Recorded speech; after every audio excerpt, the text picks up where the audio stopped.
Good day, and welcome to the USANA Health Sciences Fourth Quarter Conference Call. Today's conference is being recorded. At this time, I would like to turn the conference over to Mr. Patrick Richards, Executive Director of Investor Relations and Business Development. Please go ahead, sir. Thank you. Good morning. We appreciate you joining us this morning to review our fourth quarter and full year results.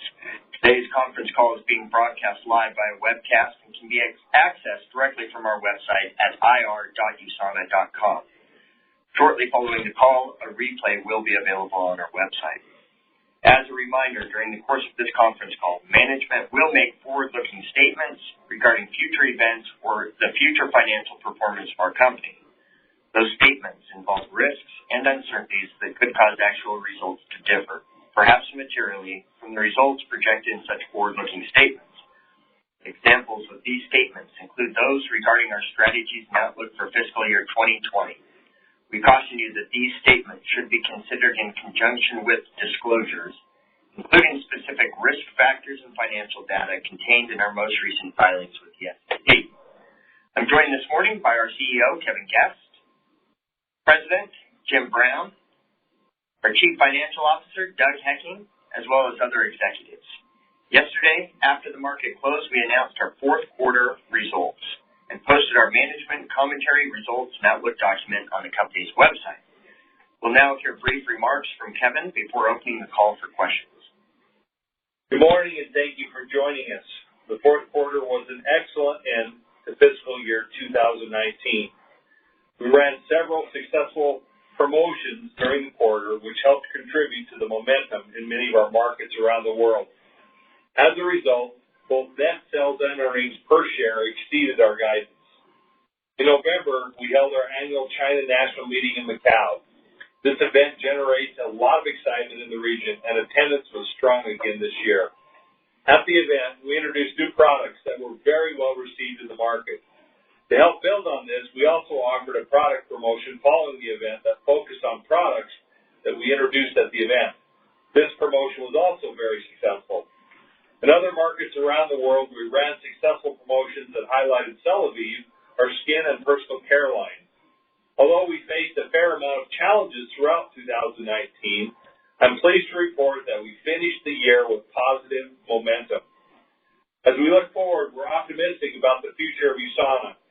We're confident that USANA is positioned to build upon the solid foundation of the last 27 years while also adapting to meet the growing needs and demands of today's customers. In 2020, our global strategy will remain focused on advancing our customer experience strategy. This strategy involves many different initiatives that touch nearly all areas of our business. At the center of this effort is the need to offer technology enhancements and product innovation. We're committed to making the appropriate investments to stay relevant in this fast-paced environment. Our business has been and will always be about health, people, and relationships. But now more than ever, these relationships and interactions are taking place through technology.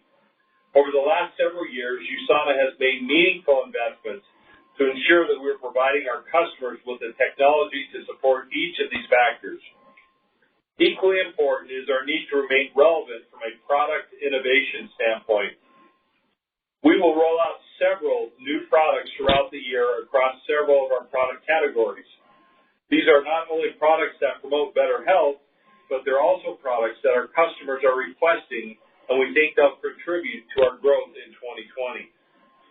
Although it's a bit early to speak about it, I'd also like to mention that we are planning to roll out a whole new product category in early 2021. This new product line will offer our customers a more holistic approach to their health and well-being, while also leveraging investments we have and will make in both technology and our new manufacturing facility next door. Finally, we will focus on customer acquisition through a combination of incentive offerings, new customer-centric product offerings, and programs designed to broaden and increase our customer reach. Additionally, we will continue to offer market-specific promotions that target and address the needs of different customer demographics within each individual market. Before turning the call over for questions, I'd like to comment briefly on the current environment in China. We believe that consumer sentiment improved in China during the second half of 2019, and particularly the fourth quarter. That said, we are obviously monitoring the coronavirus situation in China on a day-to-day basis with the rest of the world as we try to gain more visibility into the potential impact this dynamic could have on our employees, customers, and overall business as we come out of the extended Chinese New Year holidays.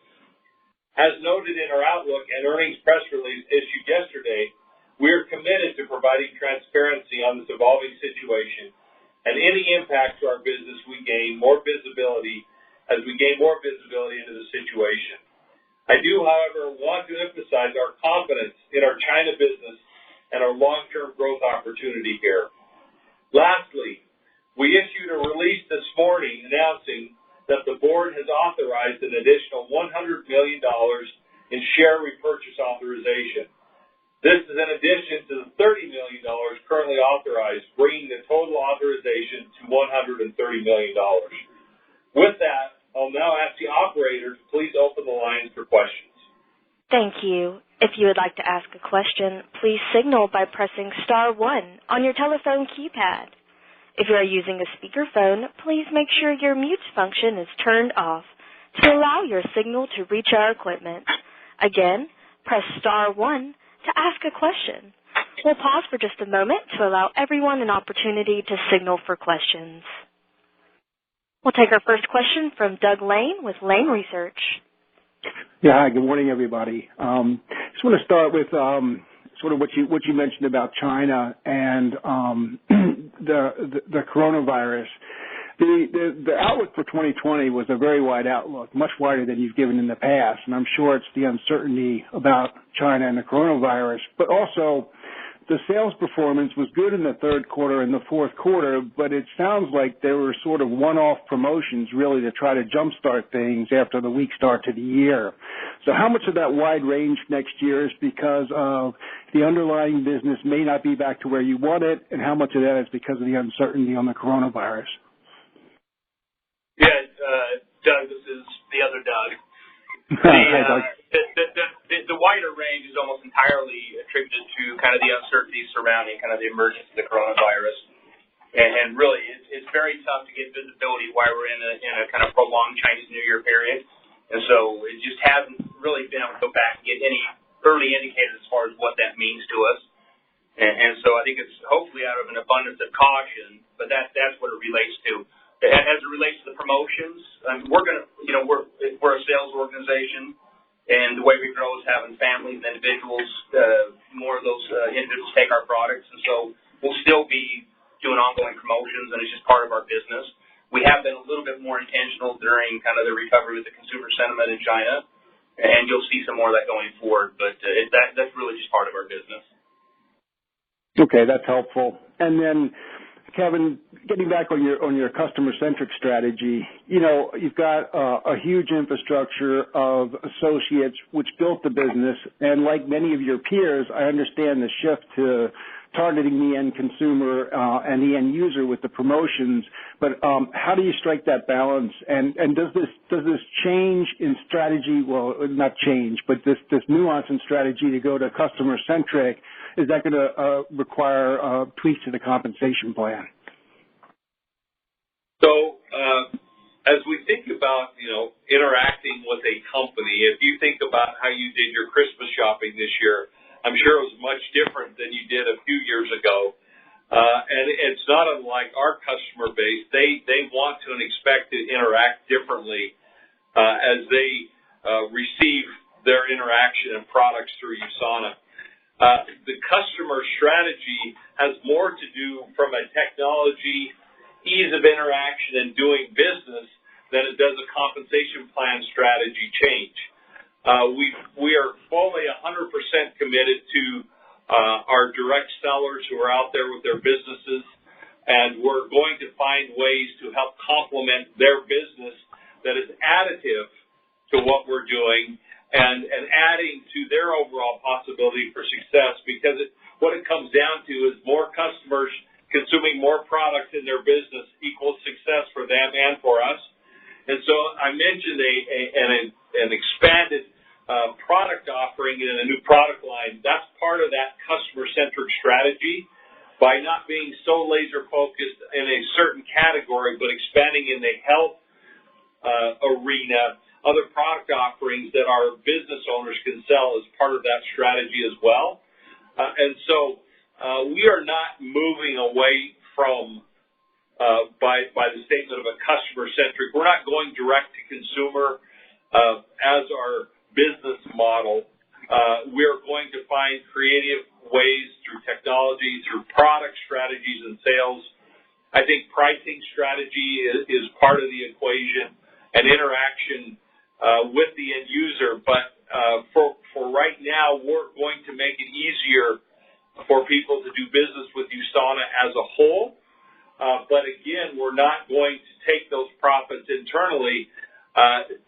We're going to still continue to find ways to incentivize customer acquisition and sales through our direct sales channel. And will this require a change in compensation plan? Well, we have constantly, over the years, done things. An example is with Celavive. You could call it a compensation plan change by having this 25% bonus to incentivize them to enroll for customers. If you're calling that a compensation plan change, the answer would be yes, or we're going to do different sales strategies to incentivize acquisition. But again, we're going to make sure that we're going to include those who are involved in activities of bringing customers to USANA.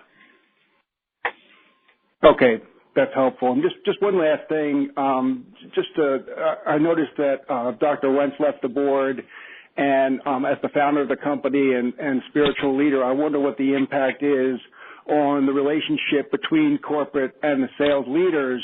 And then also, he's still a big stockholder. Do you know of any plans for his stock?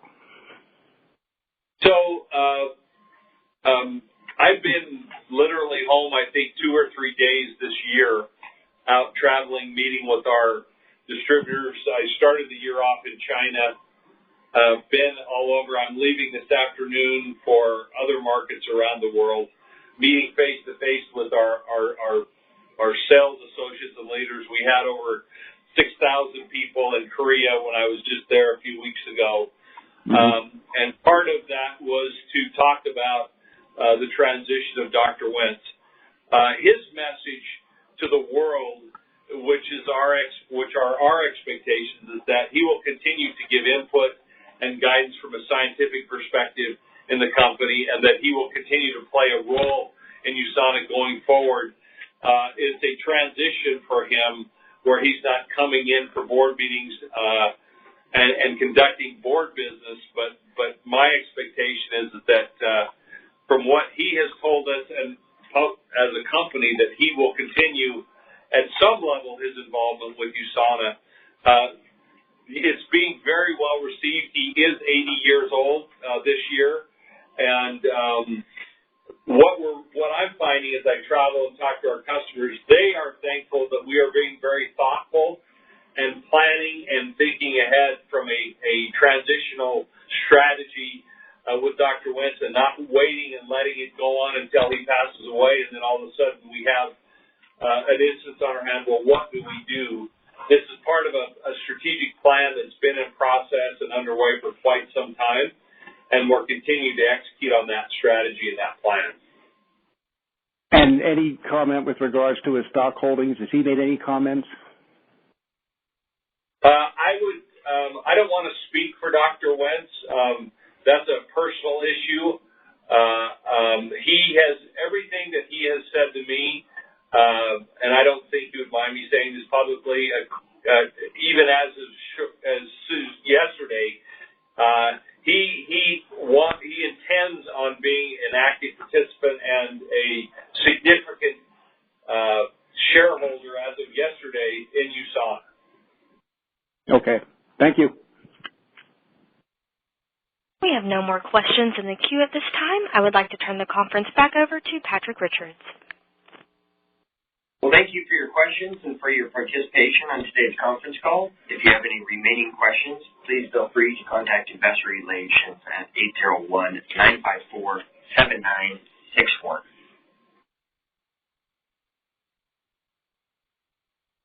This concludes today's call. Thank you for your participation. You may now disconnect.